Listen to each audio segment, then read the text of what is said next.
Most bankers aren't ready to help you until after their third cup of coffee. But with Central National Bank's after-hours service, you don't have to wait for the bank lobby to open to get help. You can contact us from 6 to 8:30 in the morning or from 5 to 10 in the evening, and we'll connect you to a real, live, local person who can answer questions and fix problems 7 days a week. Bank different. Bank Central. Central National Bank. Member FDIC. This is a Rogue Media Network podcast.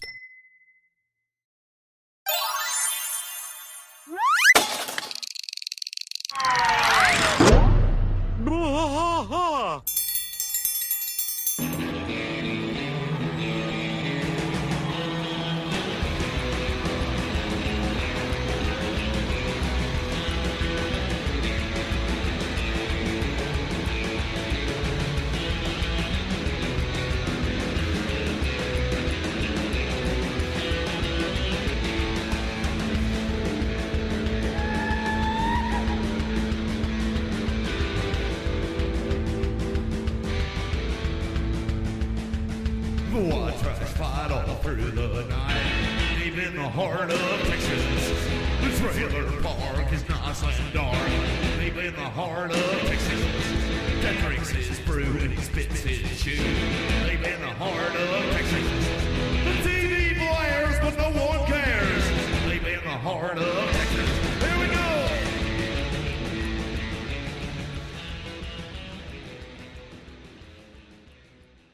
Hey, everybody. Welcome to Bois. King of the Hill podcast. I'm Mike. And I'm Rusty. Rusty. Season 5, episode 17, otherwise known as 5 ABE 18. Yeah, it's 18 in the production numbers. Not easy being green. It is not easy being green, which, according to the artifacts, is title is in reference to Kermit the Frog. Yeah. It's not easy being green. Hey, man, that's pretty close. Yeah, it was pretty good. That was pretty good. Yeah, I like that. Yeah, I've been listening to Patrick Mahomes. I've been practicing listening to his voice.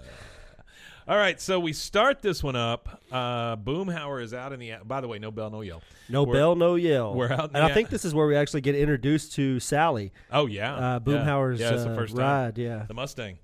Boomhauer's out shining up his car. I'm assuming this is. It looks like a Charger or a. It's a specific vehicle, isn't it? Yeah, it's either a Charger or a. What's the other one? The other Dodge Challenger. It's Coronet. It's one of those. I think it's a Coronet. Really? Well, it's long and kind of slender. You know, it doesn't have the big butt like a. Oh no! Like a Charger would have. Okay, so I had to go look it up. So it's a 1965 Ford Mustang. Oh, it is the fastback Ford. Mustang. It's a fastback. Yeah. Okay. So I owned a 64 and a 65 Mustang. Oh, okay. They weren't fastbacks, but they were. I mean, they were decently fast. Well, the 64 it was a 64 and a half. And it was yellow, like this real pale yellow, though. Yeah. And I let my cousin drive it, and he cracked the block. So he was out there dogging it. Well, he's dogging it and not changing any oil is what he was doing. Oh man! Anyway, cracked the block, and then mine. I hate to see it. Mine was a 67. I think I said 65, but it was a 67. Fully restored it, candy apple red, black vinyl top. Oh wow! Had the automatic antenna that came up when you turned the radio on. Fixed all the holes in the floorboard. All this. I mean, we redid the whole thing, and then I totaled it. The problem is, if it's something that old, they automatically total it when it's in a even if it's a fender bender. Yeah, even a fender bender they total. And so they totaled it. They paid it. We fixed it back up, and then I totaled it again. So totaled that car twice. But I had wrecked 5 cars by the time I was 21. So 5 cars. I've actually not wrecked that many cars at all in my life. I've had I was just in them all. I've had 2 wrecks where I was the driver. Yeah. One wasn't my fault. One was. Well, actually 3 wrecks where I was the driver, including one recent one. So I was in a wreck in June in the work van. Mm-hmm. I got I was changing lanes. Driving around? The thing where you go from city to city? Yeah. So I was on my way back from Austin, and I was on the access road, and I was changing lanes, and there was a guy that was going a little bit too fast, so I didn't see him in my mirrors. I was changing lanes, and he just came up on me real quick and hit me on the side. And then The other two I was in, one I broke my leg in. Oh, wow. I was 17. It was in high school. I was driving one of my parents' friends' cars. I was actually driving somebody on a beer run. They couldn't drive. Yeah. So I was taking them to the store. Then on the way back, somebody ran a red light and hit me into a pole, and it broke my left leg. But the non-weight-bearing bone in the lower part of my leg, it was an unusual. Oh, so like the extra little break. the two bones down there, like on a flap of a chicken wing. Yeah. So I never had to have anything but a walking boot. So I was just in a walking boot for 6 weeks. They call them flaps. The wishbone? No, they call them. I don't know what that bone's like called. When you break a chicken wing apart, and fry it for like buffalo wings. There's the marrow, flaps, and the drums. Oh, or drums like and that. flats. Yeah. Flat. Yeah, flats. That's it. The flat. You got it. I was like, what are you talking about? Yeah, I got you. The flats. Yeah. The Mustang. I was driving back from a pool where I had gone with this girl that I liked, and I was trying to get fresh in the pool. I didn't succeed. Yeah. And we came back, and this lady this was a long time ago. So this lady had a baby in the front seat. Didn't have everything buckled in. As usual. The bottle fell. She turned and bent down to pick up the bottle at the same time right in front of me, and bam. Oh, so no. we hit that, yeah. Those wrecks back then must have been kind of gnarly, too. Well, no safety. In a car like that, though, at least it's a lot of steel, like actual steel. Yeah. Cars just crumple now like cans, yeah. Those were big cars. All right, so Boomhauer is out shining up his fastback Mustang out in the alley. The guys are watching. And Dale says, you know what your classic car needs to stand out at the classic car show? Me. Spread eagle on your hood. Then he puts his hands on his hood and starts waving his ass around at him like he's some kind of showgirl. No diddy. He says, hauling ass, huh? And then Boomhauer, man, get your dang thing, nicotine stain too, man. And Bobby rides up on his bicycle. He says, this car looks like it was made before 1980. Hank says, oh, good eye, Bobby. When'd you become such a car nut? Bobby says, Wednesday, yeah. When I found out that cars built before 1980 are responsible for most of the pollution in the air. Sorry, I'm going to have to write you a ticket, Mr. Boomhauer. He literally writes out writes him a ticket. Ticket, which I don't know how they did this, but he writes a ticket, and then he gets on his bike and just rides off like he's a freaking cop or something. Yeah. He's got something down the road he's got to deal with. Hank picks up the ticket and says, he's reading it, says, you have been ticketed by the Environmental Court, Tom Landry Middle School. What the? And then Dale says, I know, you should appeal that all the way to the high school. Joseph issued me one of those yesterday for pouring used motor oil down the kitchen sink. Fascist. Used motor oil, kitchen sink. Well, I can understand. That one's a little rough. Pouring it, outside somewhere in the dirt or something like that. Even though you're not supposed to. I don't know what the hell you're supposed to do with stuff like that. Like there's actually proper but what methods are they doing of disposal. Where are they putting it? Some people recycle it into biofuel, like a type of fuel for their vehicles. Well, yeah. So there's those guys that take like any type of oil and stuff. I don't know about any type of oil. Some of them do Really? any type of oil. They'll take it. They have I think it's just like a modified diesel engine. Yeah. And they run that motor oil stuff. I've never really known what to do with like used motor oil and used paint. Like I don't know what they do with it. Oh my God, they'll get onto you with used paint. I honestly don't know what they do with it, but there is a recycle process for it. I'm sure. Oh, I'm sure. I don't know what that process is because I don't. I usually get my oil changed at a place. Yeah. Or just don't change it too. at all. I don't change my own anymore. I think it's been about 5 years on the Toyota. Yeah. When all the kids were in the house, I mean, I would change everybody's oil and stuff because it was just cheaper. Yeah. It is cheaper. It was easier. Plus, especially when you've got so many vehicles you have to do it for. Yeah. If you got like 4 vehicles at a time, you got to do it for. We had 3 to 5 vehicles in the driveway at all times. Yeah. All right, so we're back in the Hill house. It's nighttime. Bobby is digging through the kitchen trash. He says, "Oh, a D-cell in the garbage. Oh, yes, Mom, I'm going to have to write you a ticket for not taking this to an improved battery recycling center. 2 more tickets, and I get an A in history." That sounds like a quota. I'm not sure what that has to do with history. Yeah. It just sounds like a quota. It does sound like a quota, yeah. Hank comes walking in and goes, "Now, what the heck does annoying your mom and Boomhauer have to do with history?" Bobby says, "Mr. McKay says history is past, but saving the earth is our present to the future." God, that's terrible.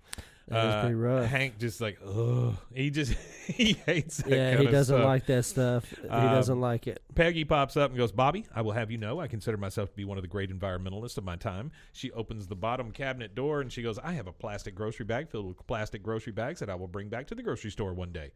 And Bobby says sorry, just gives her a ticket and walks off. Anyway. Is that a thing?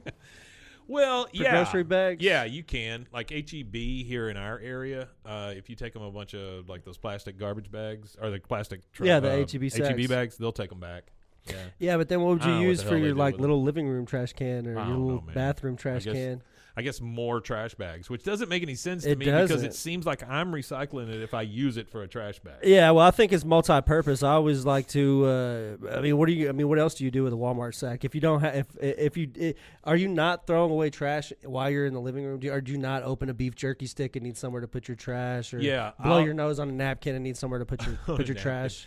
I take everything to the kitchen, but I do get in trouble because I leave trash around a lot. Yeah. All right, so now we're at Strickland Propane. They're having a big barbecue sale because you can see the banner.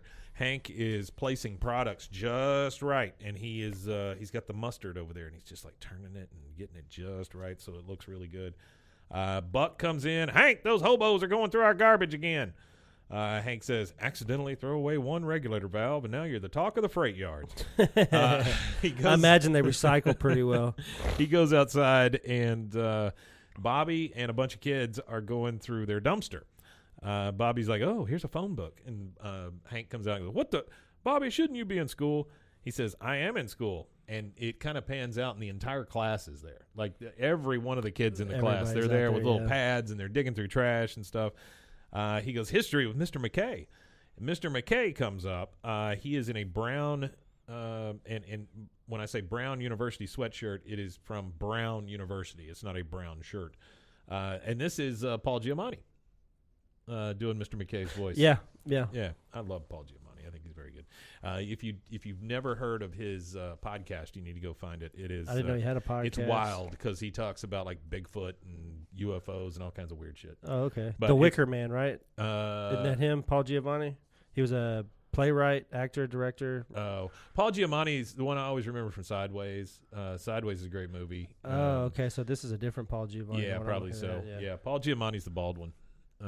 He's in a ton of stuff. That guy. Yeah, I know who he is now. Sideways, great movie. Giamatti. I thought you said Giovanni. Oh, Giovanni. Yeah, Giamatti. No, yeah, that's I our know local Paul filmmaker, Giovanni. Yeah. All right, so Mr. McKay says also Bois Guest. He was on one. He was on right. for the cigarette episode, I believe. Mr. McKay says this pizza box is recyclable. The crust is compostable, and the cheese. Ooh, don't get me started on the cheese. Hank says, so you're the Mr. McKay Bobby keeps talking about. I guess I pictured a woman. I don't know what that means, but I think he would expect a woman to be more liberal about recycling than a man, I guess. Yeah. Mr. McKay says, Bobby's told me a lot about you and how you flush your urine, whether you've also left feces or not. And that, I don't understand. How is that a part of your history class, whether you're flushing your pee or not? Yeah, I don't understand how I can understand talking about, like, climate in a historical sense. Sure. But that's like collegiate level history stuff, not like you're talking high school history and they're talking about recycling and stuff like that. Environmentalism, yeah, right? that's more like environmental really history. Environmental science is what that would be. Yeah. But anyway, he asked Hank about flushing his feces. Hank says, what? You discussed this in school? Look, if you care so much about the environment, why don't you teach these kids about clean burning energy efficient propane? Clean burning propane. He goes, oh, that's funny. You see, propane grills just perpetuate the whole culture of backyard barbecues, plastic forks, paper plates, meat. And the way he says meat, he's like, meat. And I imagine he's probably a vegan. Oh, yeah. Hank has the best response. He goes, I've sold 3 girls today. I've not girls.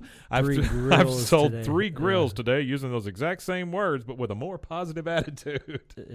Yeah. Bobby says to Mr. McKay, don't worry, I know where he lives. So now we're back at the Hill House at night. We're in bed again with Peggy and Hank. Hank is kind of pacing back and forth because this is really bugging him.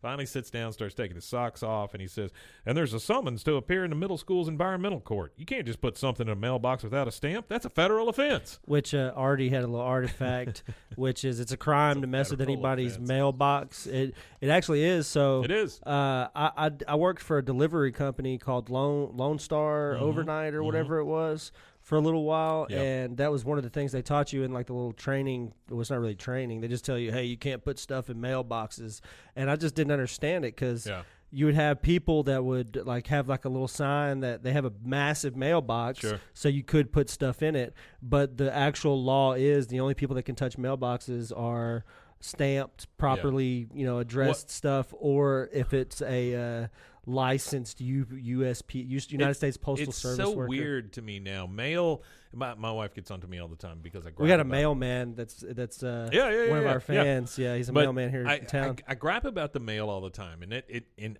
no offense to our mailman. Yeah, no offense to our mailman. I'm gonna tell specifically you what my issue is. Number one, like today is Sunday. Today is Sunday, and we got a package from Amazon. That makes no sense to me. Because from the Postal Service? I don't know. Well, see, that's the thing is the Postal Service now does contracts with Amazon, so you'll see postal workers working out of the normal postal hours. The issue, so the issue for me is that I think the Postal Service is outdated and needs to be shut down. Okay. I don't see any sense in it.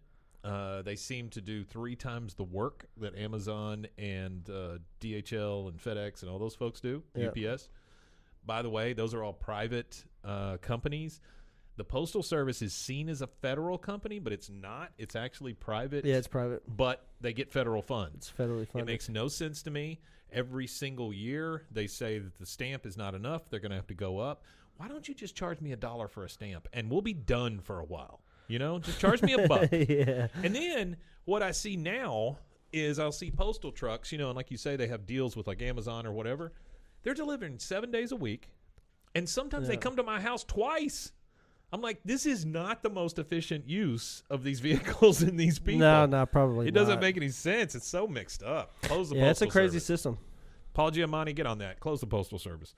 All right, so he's grapping about it. Says it's a federal offense. Peggy says, Hank, it is no big deal. I was in and out of court in 5 minutes. Hank's like, what? You actually went? She said, I work at that school. I cannot afford to have any blemishes on my record. Come on, do it for Bobby. Hank, this could be the first A he got since he was in the same math classes at Bobby Hall, and he brought home the wrong report card. Yeah. They have such a low bar for Bobby. Yeah, he's... All right. We're no bar, not even a low bar. It's true. no It's bar. No bar. Bobby, don't worry about that bar. We took it down. Now it's the next day. We're at Tom Landry Middle School. Hank is being sworn in the classroom, which is insane. There's a girl holding a book, and he's got his hand on it. He goes, so help me God. Oh, this isn't a Bible. It's a Harry Potter book. And the girl says, we're not allowed to bring in the Bible to school. I just thought that was a great joke. I think it's funny that people always, I think that's one of the things where people complain that they're taking God out of schools and stuff like that. Yeah. When this show is, we're in the early 2000s, and there were moments of silence and stuff like that. But I think it's funny that they said you can't bring the Bible to school. That's never been a thing in Texas. Dude, I got to tell you, in Texas, I used to take my Bible. God is still in the school. Yeah, I used to take my Bible to school all the time. Whenever I was a believer, Well, think about this. I used to take it with me sometimes. Think about this. Like before every football game, there's a prayer. There's a prayer. Before every football pep rally, game, there's a prayer. Court. Court it's does all a prayer. the time. Yeah. All the courts. Every court system has like a prayer thing. You want to take that out, you're going to have a fight. Not with me, but you're going to have a fight with somebody. All right, so Jesus, you're going to fight with him Jesus on Judgment Day. It's going to be like because Jesus is the guy that cleans up the courtroom. That would be hilarious if they had. They really need to bring back Celebrity Deathmatch. I think Celebrity Deathmatch, for real. Yeah, for real, not claymation. Well, even claymation, I think it would be hilarious in today's time to have some of these.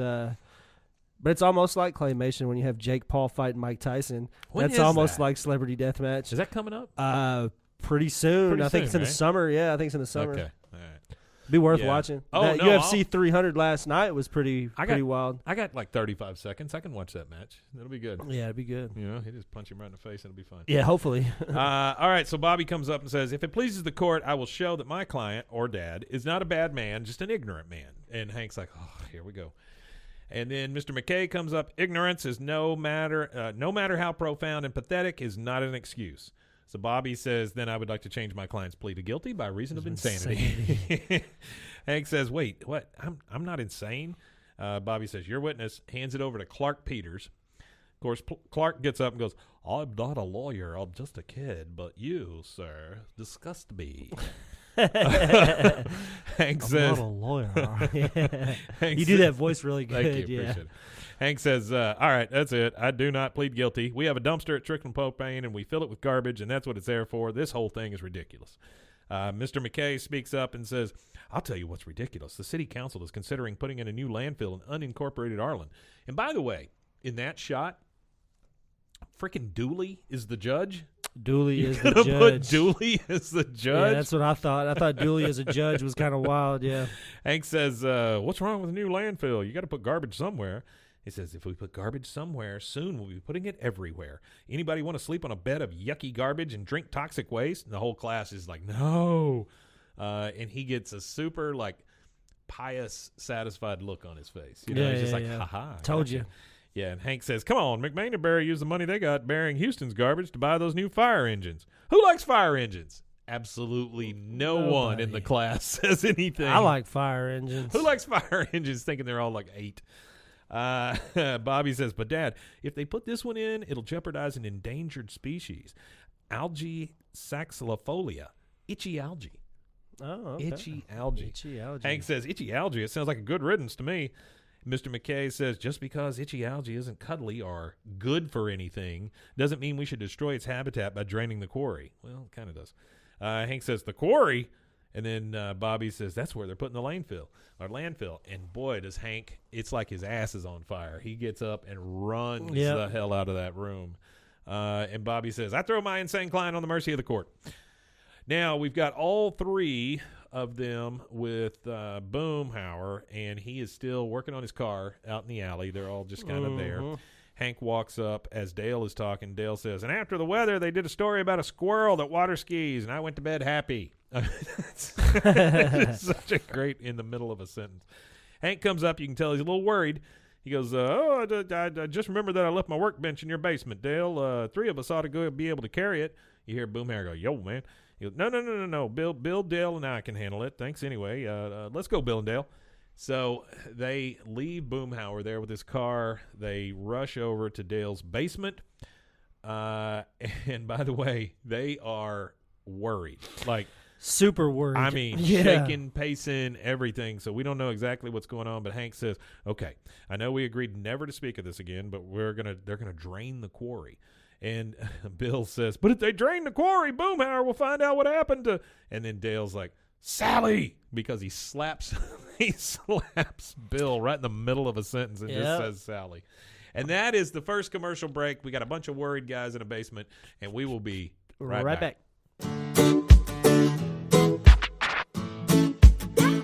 Snack Attack is a podcast about the history of your favorite snacks, candies, and treats. Each 5-minute or less episode features the history of a great snack from around the world. We'll also visit what the status of the snack is today and give you a little knowledge to lord over your friend. Snack Attack is available anywhere you get your podcast or at roguemedianetwork.com. Let's get snacking!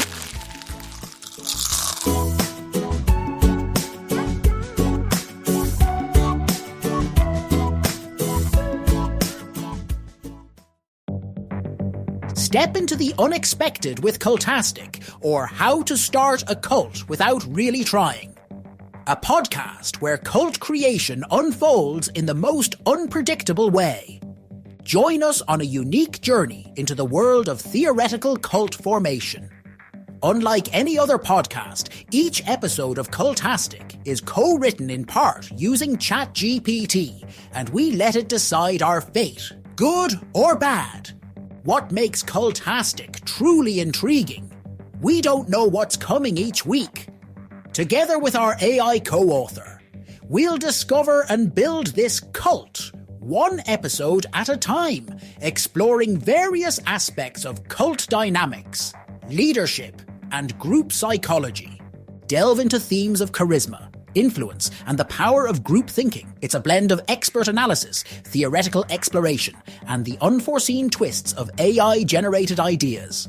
Remember, Cultastic is an exercise in imagination and education where we weave a narrative one episode and one tenant at a time. Curious about where this journey will take us? Subscribe to Cultastic or How to Start a Cult without really trying on your favorite podcast platform or at roguemedianetwork.com. Let's build this mission to save the people of Earth, week by unpredictable week.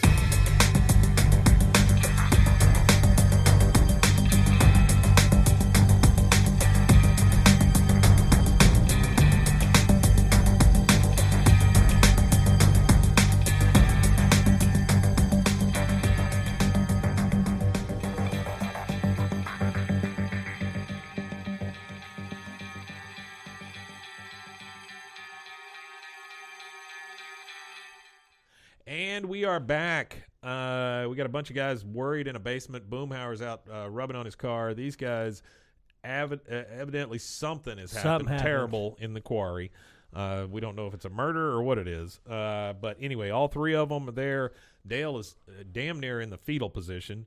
Hank is still pacing. Bill's biting his nails. Everybody is worried.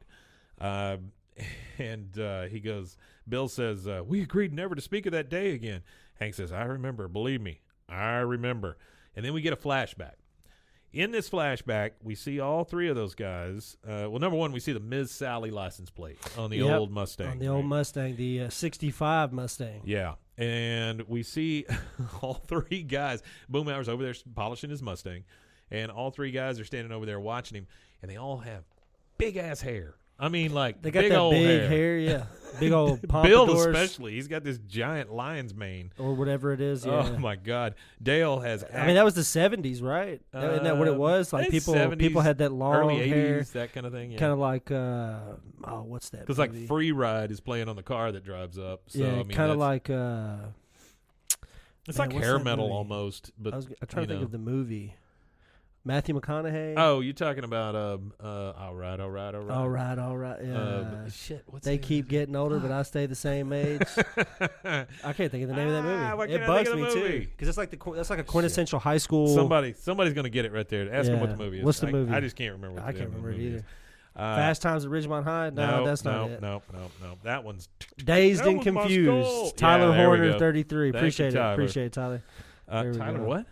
Tyler Horner, 33. Oh, I thought it was Tyler Durden, 33. No, not Tyler Durden. All right, so all of them are watching Boomhauer over there, and you hear Bill say, no, I wish Boomhauer would let us ride in his car. How can we be wild and crazy guys if we're not stuck standing around all the time? Now, that places kind of the time. Wild and Crazy Guys was something that Dan Aykroyd and Steve Martin did on Saturday Night Live, but it was late 70s.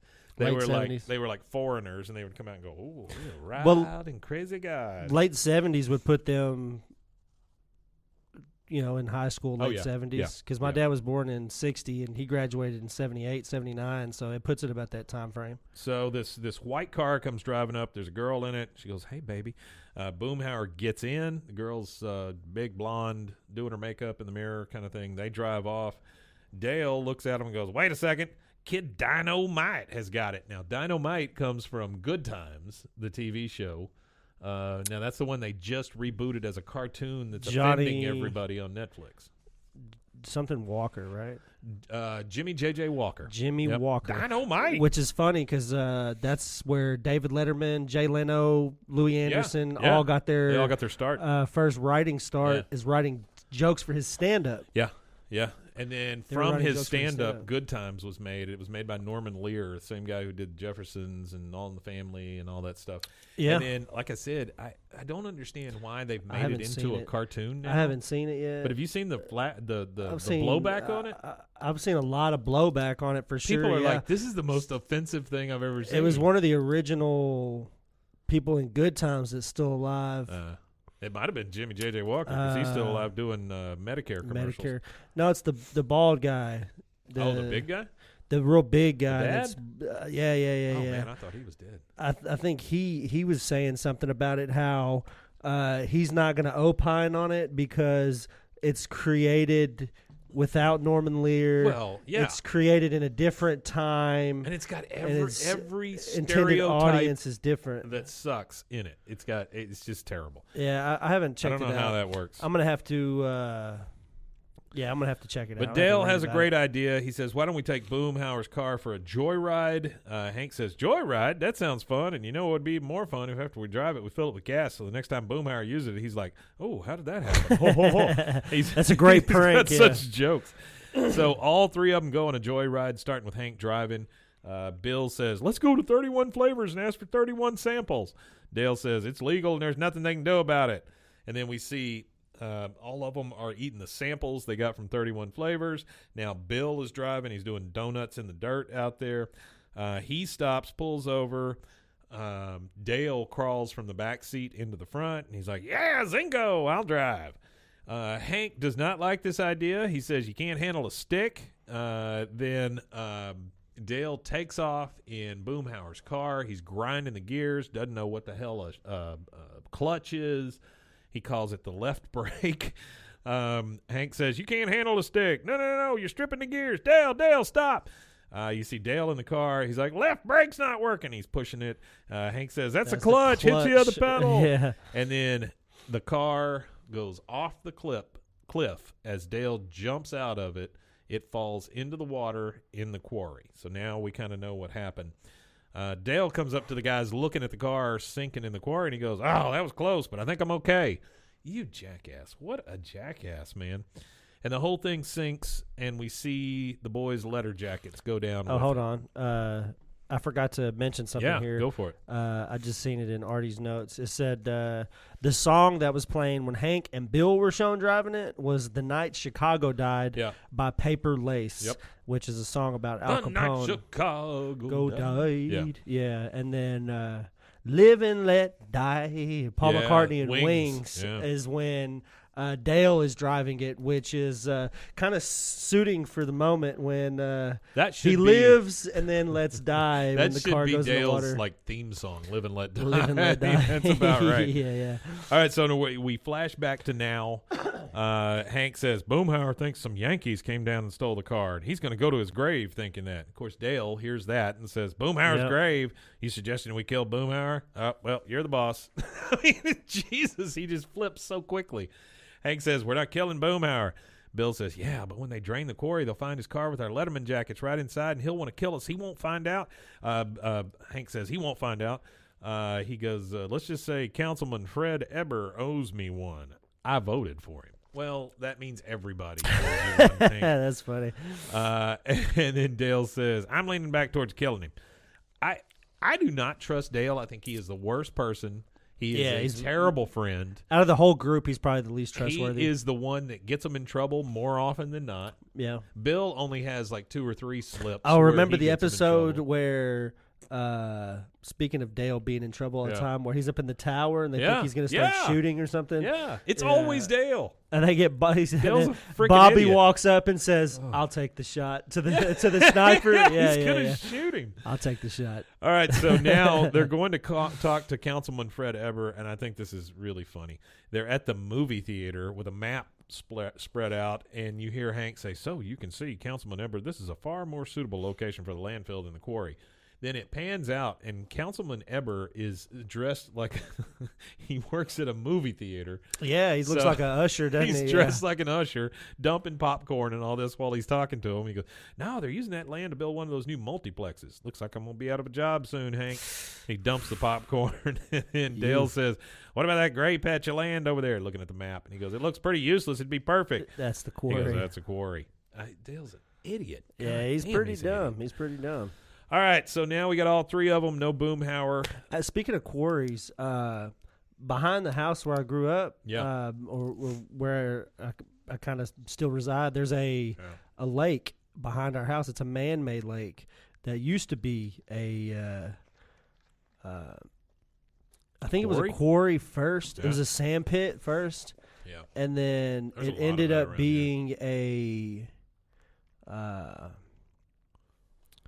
trains used to go through and fill up steam water there. Oh yeah. Okay. That's what its main purpose was throughout its life. Yeah. And then I don't know what you call that. Behind my mom's friend's house, their backyard would go out straight like this, and then it just dropped off, and it was like 10 feet, and then everything after that would just go all the way straight out. Yeah. Ended up, the reason why it was like that was because that whole area back there they quarried for the highway in the 60s. Oh. So when they came and did all this highway work they've just done, they went back to the same property, went to my friend's mom and was like, hey, we're going to backfill all this with all extra dirt. So we're going to level your yard and everything back off, which they were happy for because their yard, a good, like the back half of their yard was unusable because it was the drop off down. Huh. So they just had a fence down at the bottom of the drop off and you couldn't really do anything from the top of the hill to it. At least they filled it up. So when they filled it all the way back up, it actually gave them probably like 40 feet or 50 extra feet. Yeah. I'm not telling how long, but like width-wise, an extra like 50 feet of yard. That was like, I'm sure that was eminent domain at the time, and they took it and they did whatever they wanted to with it. And now they don't need it. No, actually, the guy that owns the majority of the property that's behind theirs that was affected, he's owned it since the 60s. Oh, really? Whenever they built the highway in the late 50s, early 60s. He's dead and gone now, and he's already sold the property off to somebody else. But he owned that property up until he passed and then sold it to the people who have it now. So the highway came in and they were like, hey, this is not how it used to be, but we'll come fix it all and put all this stuff back. So they put it all back, and now it's just like completely like level again. It looks really weird. I bet it does look weird, especially if you've seen it that way most of your life.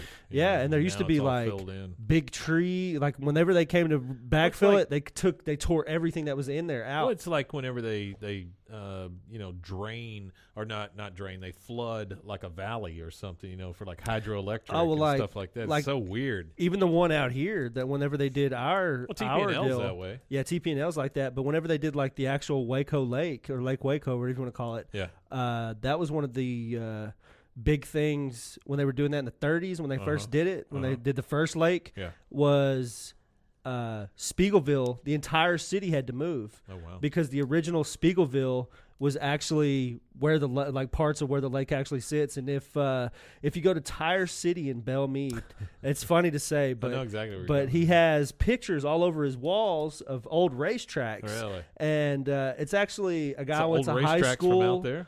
Yeah, well, a guy went to high school with his dad. His dad's family, like his stepdad's family, owns Tire City and stuff. Okay. So I go in there and I'm talking Tire to City him, King.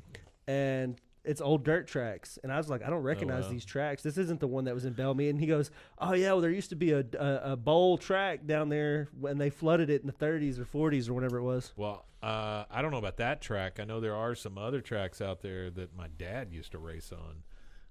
I was getting stuff for the sports podcast the other day, just like knickknacks and stuff. Yeah. And I came across my dad's old trophies. So I brought a couple of the old racing trophies and stuck them in the back. That's awesome. Yeah, it's kind of cool. Okay, so all three of them are over there. What we're seeing right now is Luann is taking out the trash and Bobby's talking to her. Luann. He says, so if you stop using newspapers, I can give you a coupon for $20 off your first purchase of a windmill. What a deal. That's a hell of a deal. Luann says, I'm sorry, I can't help you, Bobby. I don't use newspapers. And then from the side, you hear Hank say, you can cancel my subscription. I want to be part of the solution. Bobby says, I thought you said tree huggers like me and Mr. McKay were a bunch of noodle-brained communists. Hank says, No. This is one of those rare instances of Hank lying to his son. Well, not necessarily lying to his son, which he is lying to his son, but that's not the point I'm making. Oh, okay. Where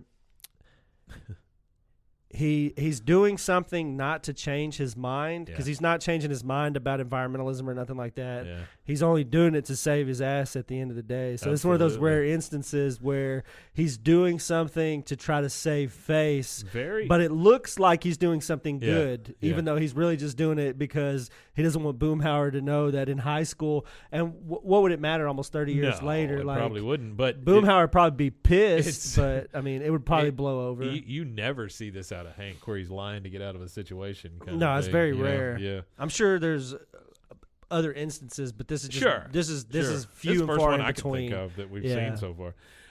And Bobby says, "Oh, this is great! I'm going to get extra credit for bringing you all on board. We're going to save itchy algae." Hank says, "Yeah, itchy algae." And Dale, of course, being an idiot, says, "Earth first, make Mars our bitch." I don't understand that. So now we're in the back of Hank's yard, a bunch of people, and I don't know how else to say it, but they're very crunchy, hippie, like, out there making picket signs and stuff. Which, for those of you that aren't really aware of what hippies were rich white kids whose parents afforded them the ability to do nothing in their early 20s. I don't know if they were all rich. Not all of them, but I get to what be you're able saying. to be able to spend, Be able to just walk away from things and just do whatever. Yeah. And that's when the hippies in the 80s and 90s become the yuppies. Right now, you see cults that look a lot like hippies. Like if you look at that. Somebody told me I look like I run a cult. No, you with look my like hair you and look like beard. you dig ditches at a cult. Yeah. So that Love Has Won, that woman that got to be like Mother God and all that stuff. Yeah. Those people remind me of hippies very much so, because it's about a commune and stuff. And one of the things they said during that documentary, they were like, where the hippies got it wrong? They hated money. And I was like, okay, well, maybe that's it. I don't know. A bunch of idiots. Speaking of hating money and money things, yeah. Did you see where they sentenced that businesswoman to death? No. What are you talking about? I want to say it was in Thailand. I could be wrong. Might be Thailand or Vietnam. One of those Southeast Asian countries. What are they? She'd embezzled what they had thought it was like. At first, it was like $16 billion. Yeah. And then they went back. It's Vietnam. It was okay, $16. Vietnam. And they went back. No, they went back and looked, and it was like 60-something billion. Oh my God! So it was 67 billion. How did she get all that money? I don't know what she was embezzling. It might have been real estate or something, I think is what it was. I didn't catch much of the details of it. It was in passing that I'd seen it, and they had sentenced her to death for embezzling like $67 billion or whatever it was. I thought that was crazy. That is crazy. Like nobody gets sent. It's a white collar crime, but I think $67 billion. How many people do you have to screw over to amass $67 billion? Well, you got to think of what the GDP of the country of Vietnam is to begin with. So I have no idea what the GDP of Vietnam is, but. Let's see. What country did 408.8 billion. She Okay. had amassed 67 billion. So the percentage of that is where's Google at? I usually ask her questions. Yeah. I was looking to see what the difference in currency was. So one Vietnamese dong, was it 60 billion dong? No, I think it was American. Because that's 67 American. Because one Vietnamese dong equals .00000040. No, it was U.S. they had translated to U.S. Oh, okay. All right. But the GDP of the whole country is 408, and she had 67 embezzled. So that's a huge She almost had a percentage. fourth. Almost a fourth GDP. of the entire GDP. All right, so we got all these hippies in the backyard. They're making signs, a bunch of picket signs, says, no quarry or whatever they say. Hank is walking through with Bobby, and he goes, no, I thought we were just having a few of your classmates over, not a bunch of, who are these people? And Bobby says, oh, they're from Mr. McKay's yoga group. Principal Moss says our class can't get grades for protesting, so all the other kids dropped out. But don't worry, Dad, I still care. I even wrote a slogan, drain the quarry. Hank says, dang it, Bobby, that's exactly what we don't want. He goes, well, I'm not done. Drain the quarry, you'll be sorry. Hank says, oh, now that is good. Hell yeah, we like that one. He doesn't want him draining that quarry. Yeah, don't drain that stuff. Bobby says, this is the first time in my life I've gotten you to change your mind about something. Which of my arguments did you love the most? And Hank goes, Spaceship Earth, we're all in this together, random acts and whatnot. Just then, Peggy comes out of the sliding glass doors, and she's got an apron on, which you don't see very often. No, you don't. She's carrying a tray with some cookies and some plates and stuff on it. She goes, who wants some of Peggy Hill's rainforest cookies? They are made with sustainably harvested Brazil nuts. All profits go to save the rainforest. That's bullshit, number one, Peggy. Yeah, it's bullshit. Because there's no way that you got all that together. Mr. McKay comes riding up on his little 10-speed, and he goes, oh, are those paper plates? Peggy just goes, yes. And then she just goes back in. She's like, she can't win for losing. She can't win for losing. Over the fence, you see Boomhauer. Go, man, dang, starting to look like Woodstock over here, man. You talking about that old dang Sha-Na-Na going in there, man. Do you know who Sha-Na-Na is? I have no clue who Sha-Na-Na is. Was Sha-Na-Na at Woodstock? Yeah, they were. Because I've watched a ton of Woodstock footage, but I've never heard of that that's band. that's what he's referring to. Sha-Na-Na was a doo-wop band. Like, why were they at Woodstock? Was it the end of an era or something? They just caught it because it was at the end? Early 70s. They got real popular. They even had a variety show for a while, the Sha-Na-Na show.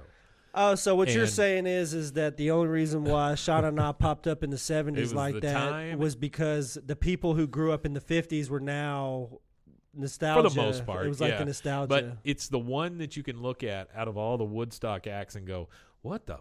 why is Sha-na-na there? And so that's what he's like. He's on in that argument because they didn't fit. No. They had one guy on there. His name was Bowser.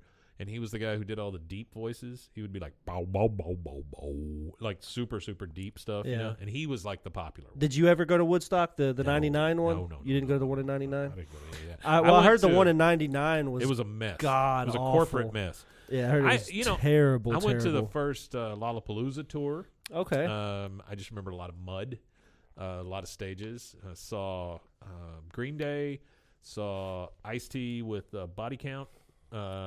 Saw Jane's Addiction. Anyway, there's a bunch of good bands. Yeah, I always wanted to do a festival and check them out, but there's just something that doesn't appeal to me about being in piss, shit, and mud for 3 days. It was very much that. Because that's what a lot of these shows are, where everybody's like, oh, yeah, we had a good time. We saw this band, but I got dysentery and cholera from the water. Right. Yeah. I got worms now. Yeah. All right, so let's see. He comes over and talks about Sha-na-na. Hank says, Boomhauer, we're just saving an endangered species. And Dale says, go away. He says, itchy algae.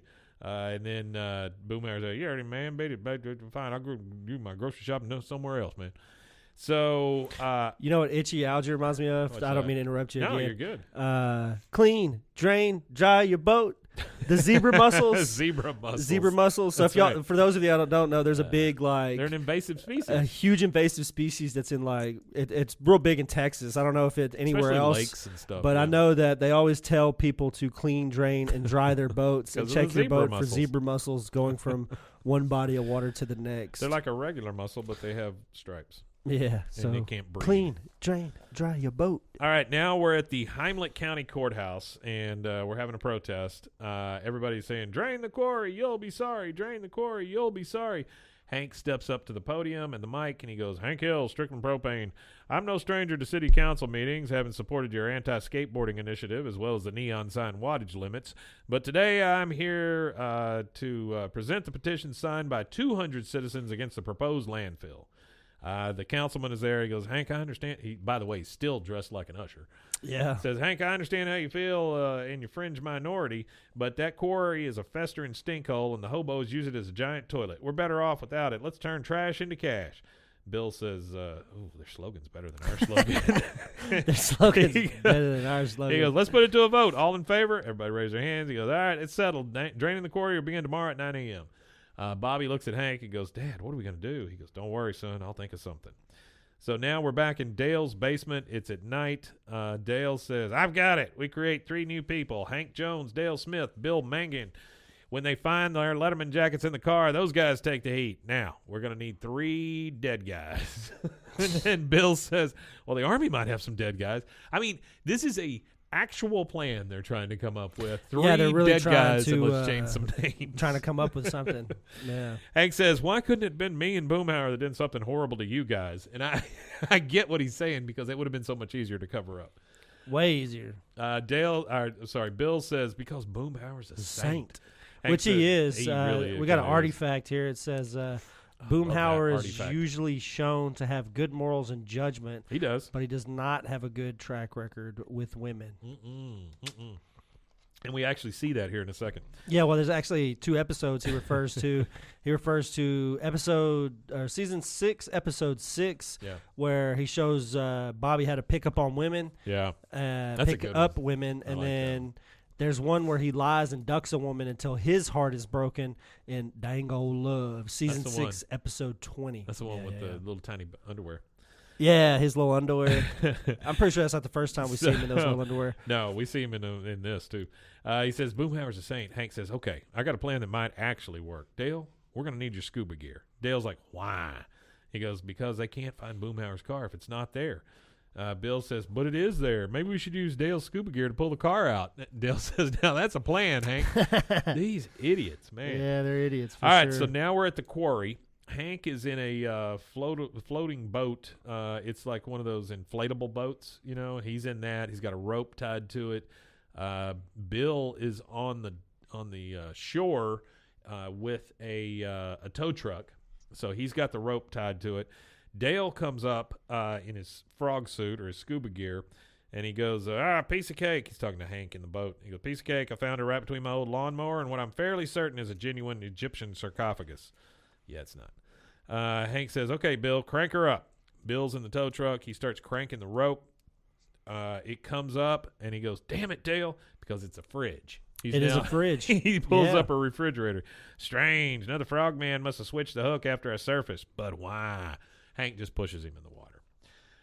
Now, it's a little bit later. I think it's funny that he calls him Frogman when all he is wearing is a scuba diving gear. He's not wearing the frog suit with the big, metal helmet and the porthole window thing. So we got a little bit later, and there's tons of junk on the shore now. Like we've got a pile of it here. Also, by the way, there's a stuffed moose in there. Yeah, we've got a list of things. So you've got Dale's. Who put this list together? This is Artifact. This is Artifact. Oh, good for him. So you've got Dale's lawnmower, which the episode, season 3, episode 20. Oh, the riding mower. Yeah, remember in the Dogdale afternoon where he says he dumped his mower so he could get the new one? That's when he got that Mason mower. He started wearing all the Mason stuff in the shower. Shout out to Mason, and all that. A dishwasher, a statue of a cow from a steakhouse. Oh, it's the statue of a cow. That's what it is. Okay. And then a victory bell, which victory bells are popular trophies between rival football teams. Oh, yeah. I bet they stole it from another team and dumped it in the quarry. Yeah. All right, so we got all that junk, and then finally we pulled out the Mustang. It's got the Sally plates on it. It comes up, and Hank says, "My God, look, it's Boomhauer's car." Dale says, "At least it won't be too hard to chop it up and bury it." Bill opens the door. A bunch of water comes out. So do their jackets. He goes, "Look, our old Letterman's jackets. You can still see where Dale says towel manager." And they put the damn jackets on, which is gross as far as I'm concerned. Those things have been in the water for like 20 years or more. Yeah, you're just going to put them on? That's gross. Flashlight comes in their eyes, and you hear Bobby say, "Dad." And then Mr. McKay, "This is nice, very nice. Now, you see what Hank is doing, Darren? He's blocking the draining equipment with a pile of debris." And you get the big group of hippies and teacher and Bobby. He goes, "He's fighting garbage with garbage. Good work, Hank." Good work. Yeah. But this is the last. Upcycling the trash. This is absolutely the last thing Hank wants. Bobby says, "That's my dad." Hank says, "Oh, yeah, thanks." Mr. McKay, "Okay, everybody, let's get our chains and bag lunches and meet back here at Hank's barricade." Bag lunches. Mm-hmm. Bobby says he kind of stays back and goes, "I should see if my dad wants a peanut butter and lentil sandwich or the soy eggs and sausage."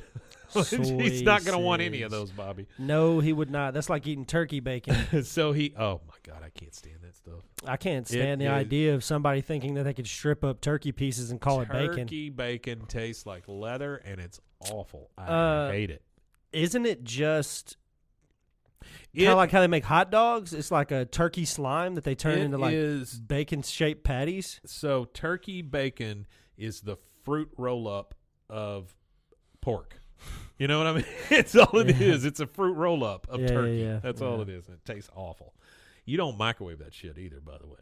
You microwave that shit, it's worse. You are chewing for days and days and days. You can microwave bacon, though, and not chew for very long. You can. I don't like microwaving it. Usually what I do with mine is I take a wad, like I separate each piece and then just like throw it in a pile in the skillet and then just pour grease on it, or not grease, but put cooking oil on it and just flip that big pile until it's crispy for a sandwich. And that's why Rusty's heart is 2 sizes too big. Too big. No, it's because I'm the Grinch. What we do is we take a sheet pan, and then I've got like a little thing that props it up, like a little grid, and I put the bacon on that, and we cook it in the sheet pan, so it's all straight and it cooks evenly. I hate crispy bacon though. Oh, see, I love crispy bacon. I don't like crispy. I like bacon. it both ways. Well, I like the chewy, the fatty, the crispy. I'll just take bacon. Well, it comes from eating bacon too. It comes from eating English bacon, bacon in England. Well, that's more like they're a like piece pork of ham chops. almost. Yeah, they're like little tiny. Like I would call it almost like a pork chop. It's like it's like a bacon chop. They're good size. Yeah.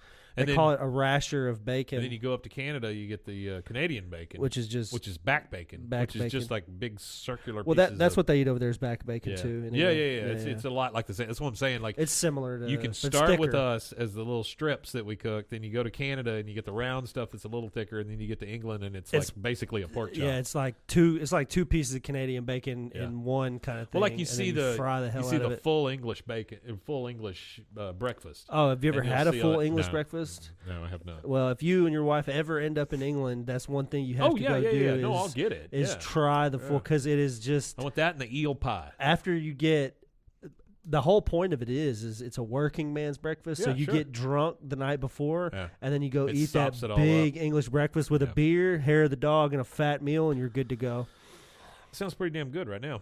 Bobby kind of. Oh, hold on, we got a joke here. Yeah, go for Super as says, take a shot each time Rusty brings up England. Yeah, that's funny. You're gonna get drunk. So Bobby kind of goes back off to the guys, Hank and Bill and Dale, and he overhears Dale say, "What are we going to do, Hank? There's a protest. There'll be cops, and if there's cops, they'll try to pin it on me. And since I did it, they will succeed." Bill says, "Oh, my God, he'll take us down with him." Dale says, that does sound like me, Hank. So they literally had a conversation about how Dale's going to get brought down, and he's going to bring the other ones down, and then Dale agrees with it. He's like, "Yep, that does sound like me. I'll take you down." Bobby overhears. At least he knows, though. You know what I mean? At least he's aware enough of himself. Well, that's true, to know. I guess. Yeah, but he's still an ass. Bobby is overhearing all this. Hank says, "Pull it together, guys. I haven't spent all this time acting like an environmental nut job just so Boomhauer could find out we dumped his car here." Bobby is super disappointed. He goes back up the hill and goes over to Mr. McKay. He says, "Mr. McKay, can I borrow your cell phone, please?" He goes, "Yeah, this is unincorporated Ireland. There might be some roaming charges." He goes, "I'll pay them." He gets on the cell phone. He calls Boomhauer. Boomhauer answers, "Yo." He goes, "Mr. Boomhauer, it's Bobby Hill. I found your car, Sally. Yeah, I think you'll want to get down to the quarry as fast as you can." I got a quick artifact real quick. Go for it. So Boomhauer here, while he's laying in bed and answers the phone, it's the he's with the ice cream girl, ice cream lady, which she again pops up in the Dang Old Love episode. Oh, does too. she? Yeah, he's the one that he avoided and lied to in the Dang Old Love scene. I didn't realize that. So she is what Artie has dubbed a rare recurring sexual partner character for Boomhauer. Zero on other than the little ice cream hat. That's all she's got on. Yeah. So I imagine they were doing some ice cream role playing. Ice cream, you scream, we're both screaming. He was getting his 2 scoops. And then he jumps up out of bed, gets his pants on. He's like, "Man, I gotta run, man. I need to move. You need to move the ice cream truck, man."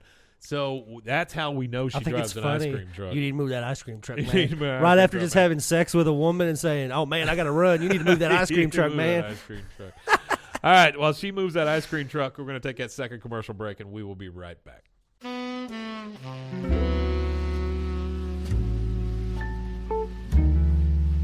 Ned Hillsdale, a hard-drinking, foul-mouthed ex-cop turned private detective in the city of Chicago. He lives dangerously, loves intensely, and drinks harder than anyone. The very things that got him kicked off the force now make him the city's best detective. Set against the low rumble of sad jazz and the hum of underground crime, Ned Hillsdale, Private Detective, is available anywhere you get your podcasts and at roguemedianetwork.com.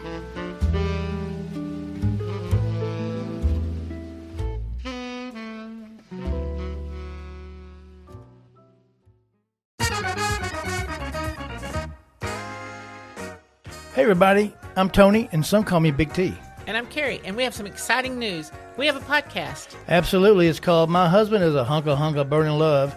No. And we'll be discussing some different sex positions overweight couples can easily perform, correct? I don't think so. It's called I Married an Idiot. I know, I'm just kidding. We'll try to stay on task, focus. Did you take your Adderall today? Really? You're going to ask me that? Are you insinuating something? Never mind. You may be wondering why we're doing this. We have been together for 36 years. 36 short, long years. Freaking years.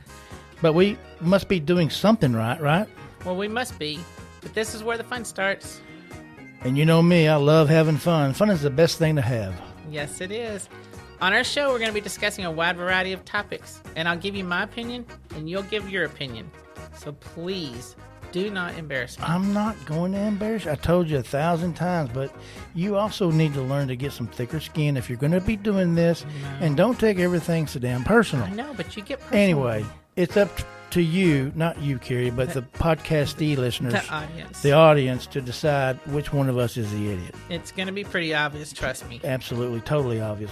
Was that a shot? Of course not. Okay, good, just checking. So, everybody has an opinion. It's like my daddy always said. Oh, no. Here we go. Well, it's true. An opinion is like an ass. Everyone has one, and some are bigger than others, or it went something like that. Stop. Would you be nice? See what I mean? Tell them where we can be found. Anywhere you get your podcast or roguemedianetwork.com. Just look up I'm Married an Idiot. Sit back, relax, and give us a try. I promise you it will be entertaining. And if you want to contact us, you can shoot us an email. Well, I don't seem to have the email at the moment. This is not good. I don't seem to have that at the moment, but we'll let you know, so stay tuned, and I promise you we'll let you know. Sorry. Really? Well. But yes, eventually we'd love to hear your feedback. You can give us suggestions on what topic to cover, comment on our show or an episode, or just drop us a line to say hello. Just remember, any negative feedback should be directed toward Carrie, and all positive feedback should go to me. Wrong again. Hey, babe, look, we got to go. Let's wrap this up. Okay, just remember to tune in. It's going to be fun, and thanks for giving us a try. Absolutely. Until next time, peace out. God dang. I thought it went pretty good. That went well, not. I thought it went okay. Why didn't you tell me the email? Do we even have an email? You said you were getting the email. I did not. When did I say that? You're such an idiot. Oh, the hell with it.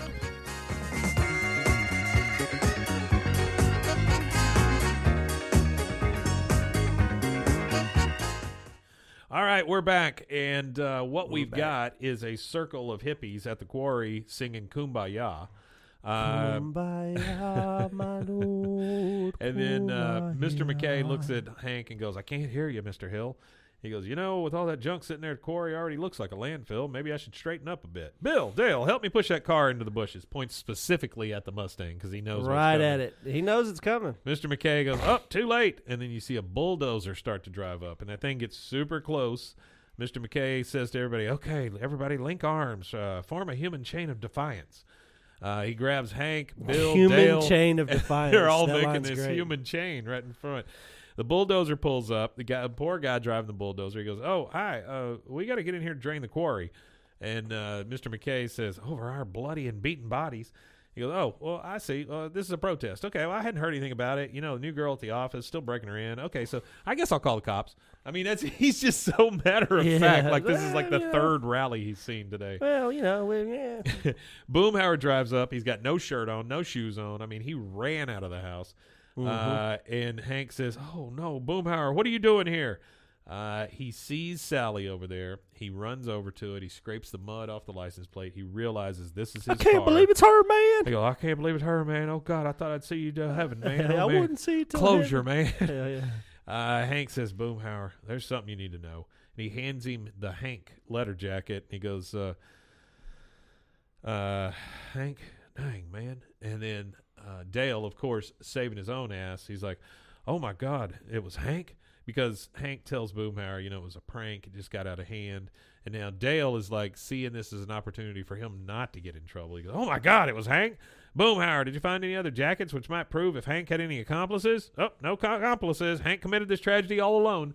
What a dick. I mean, the guy's just such a dick. And then it was that guy. And then Bill feeds into it and goes, how could you, Hank? And just walks off. Yeah, they're assholes. Oh, my God. Boomhauer said, man, dang old three-faced Hank, man. I think that's why Hank doesn't have very many enemies, because he's got friends like that. That's exactly right. He doesn't need them. He don't need them. Boomhauer says to Bobby, thanks for the heads up, Bobby. And then Hank looks at Bobby and he goes, you called Boomhauer on me? But why? Bobby says, you acted like an environmental nut job for a week, but why?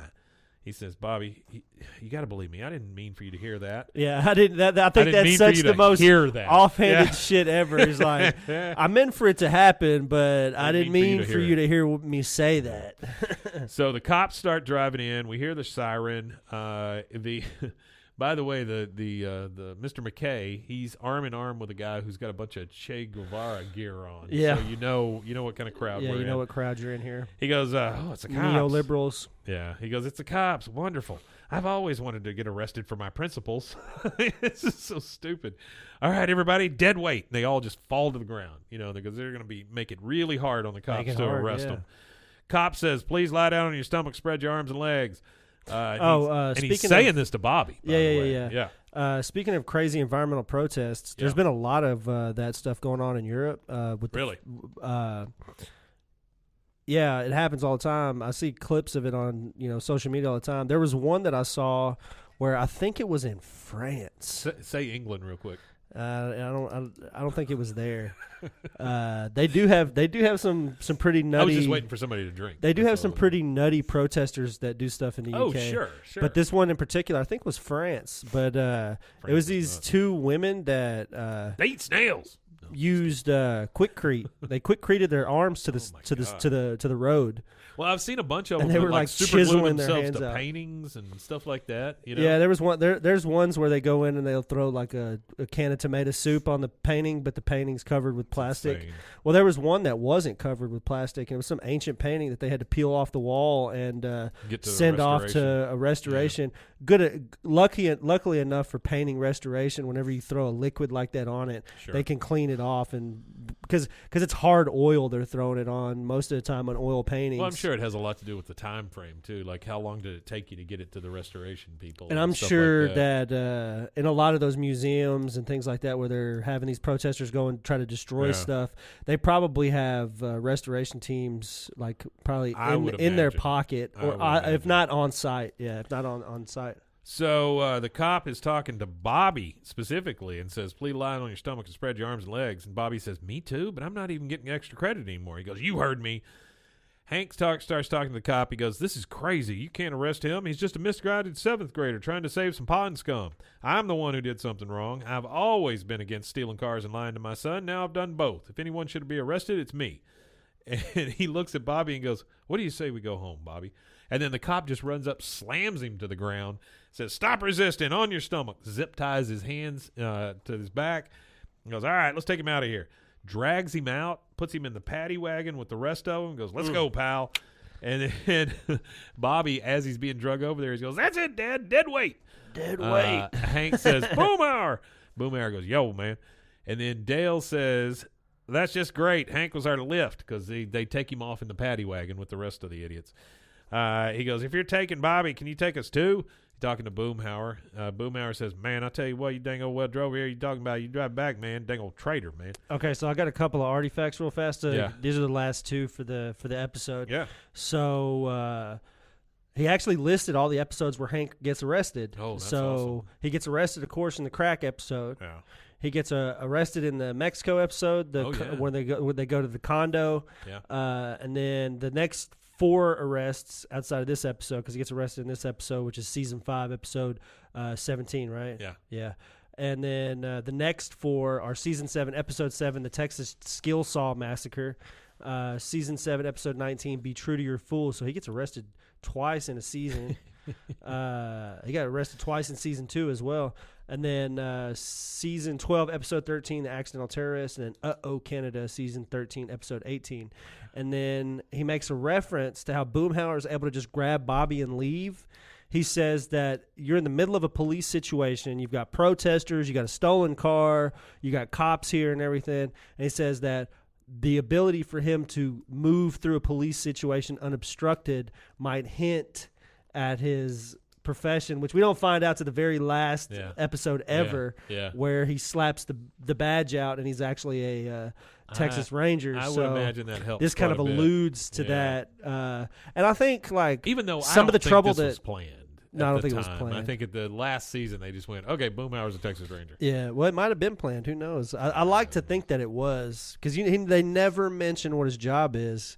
That's true. Ever. He never has a job. He never works. He never has any indicator that he does any job other than, I thought he might have been a mechanic. I just thought he was a ladies' man. I thought he was a car guy. I thought maybe he was living off these girls that he would find, and he'd like sugar daddy. When I first watched the show as a youngster, I thought that he was a mechanic or a race car driver. I thought he was something to do with vehicles, because he was a car guy, So I thought he's definitely a car guy. Bobby's been a car guy since Wednesday. So he drives off with Bobby. The other 2 idiots are there. They get in the rusted Mustang. They accuse each other of flooding it. Well, no, it's been in a quarry forever. It's flooded for sure. So they can't get out of there. Now we see Boomhauer and Bobby driving home. He goes, Mr. Boomhauer, can I ask you for advice? He goes, yo. how long should we stay angry at my dad? He goes, well, Bobby, don't take it from me, man. Life's too short, man. You don't want to hold on, grow judge. Talking about little bygones be bygones, man. Maybe 2 weeks, probably 3. I love that. And then I love this last part right here. Bobby says, Mr. Boomhauer, I can see why my dad is always quoting you. And Boomhauer says, man, your dad is quoting me? God dang, man. Maybe just 1 week. No. That's it. That's the credits. And that's what I like about that is because even after all of it, even after Hank wrecks his car, he would probably be upset, but it wouldn't be a life-ending situation. Well, that's what I was thinking when you said that. It's like, ultimately, he's like, screw it, And that is the one thing about Boomhauer. He does let bygones be bygones. Because what is a car that you dumped in a quarry? It's been gone forever. You thought school? Yankees stole it, Yeah. That's what they told him that Yankees stole it. Yep. All right, and that is it. We get the credits, and of course we get Hank going, no. That's it. And we'll turn to our Instagram chat here real fast. Thanks, everybody, for hanging out with us. Anybody got any questions, anything like that they want to ask before we jump off the Instagram? Ask a question. While you're doing that, let me remind you of there is a Patreon out there. If you can help us out, that would be lovely. It's just a 1 tier, super easy. It's just to help us keep the lights on. As you can see, we're changing stuff around here in the studio. For you guys that are just listening, you can probably tell the mics are a little different, things like that. So, well, also too for that Patreon thing, we want to develop content for that for y'all. One idea that I have for it is, as me and Mike have went through all these episodes already, we'll start back at season 1, and me and Mike will actually watch them together, and you could see. Wouldn't be a bad idea. See like our live reaction and response to the show. Yeah. However that'll work, I don't know yet. But if anything that you want us to do, we can't actually show the footage, but we can react to it. We could react to it. Yeah. Well, if we. There's ways around that. As long as we're transformative with our content, we pause it enough and we make it. We could do that and get away with it legally. Well, we can do it until they tell us to stop. Until they tell us to stop. Well, it's all about transformative. That's the key word in how. That's the reason why these guys can react to people's content like sampling, and make millions of dollars just sitting there watching other people's stuff. That's true. So. As long as we do that. But if there's something specific that you want us to do for our Patreon content, send us in some suggestions and stuff like that, because we want to get that to y'all. We want to start working on that pretty soon and start adding more stuff to it and trying to get you guys some more content and things to watch. Speaking of that, when we do these episodes on Mondays, they're all on YouTube. However, they are also on Spotify as videos, so you can watch that. We are in a beta with Spotify, and they are allowing us to upload not only all of those things Mike just mentioned, but you could also find us on Instagram Live. It's true. As we go live for every Monday and sometimes Friday episodes too. Sometimes we just leave it recording while we're doing it. So appreciate everybody that hangs out with us. We've got Super Azk, we got Arthur, we got E-Rock 414, we got Chantel as always. Let's see if I can find some other names here. We've got Cropoli, Cropli. We've got Lorena Cheesehouse. Lorena Cheesehouse, really? Yeah. Wow. Tyler Horner, 33. Hey, can I give a shout out just real quick? Yeah. We have an intern. Her name is Sheridan, and she's very much into music. She's a musician. She's going to help us develop some musical content here. But she is playing. If you're in the Waco area, there's a place called the Backyard. Next Sunday, which would be what date? Today is the 14th, so it'd be the 21st. She is playing at 1 o'clock and at 6 o'clock at the Backyard. Boy, if people could show up there just because of this, that would thrill her heart. Yeah, that'd be cool. She's a cool girl. If you're in town and please go to the Backyard Waco, at either 1 or 6 Backyard Bar and Grill. Support the hell out of Sheridan because she's a good person. Okay, and then so we talked about Spotify, we talked about Patreon. You want to tell them where else they can find us? Yeah, you can find us at bwaaaakoth.com, or you could go to roguemedianetwork.com/bwaaaakoth. Wow. All right, guys, that is it for Monday, Season 5, Episode 17. It's Not Easy Being Green. Thank you again for being here. We appreciate that so much, attendance. More than you know. Yeah, so thank y'all again. It is. It's a big deal. We are Huge deal. Currently either number 2 or number 3 on the network behind all the sports content, and that's no small thing, and that's all due to you guys, and we really appreciate it. Yeah, we appreciate it. Y'all are killing it for our downloads and stuff like that. Doing great. Yeah, we're number 2. Yeah. Doing okay. All right, guys. We will see you again on Friday, or at least talk to you on Friday. Yep. And Wima Tanya. Wima Tanya, indeed.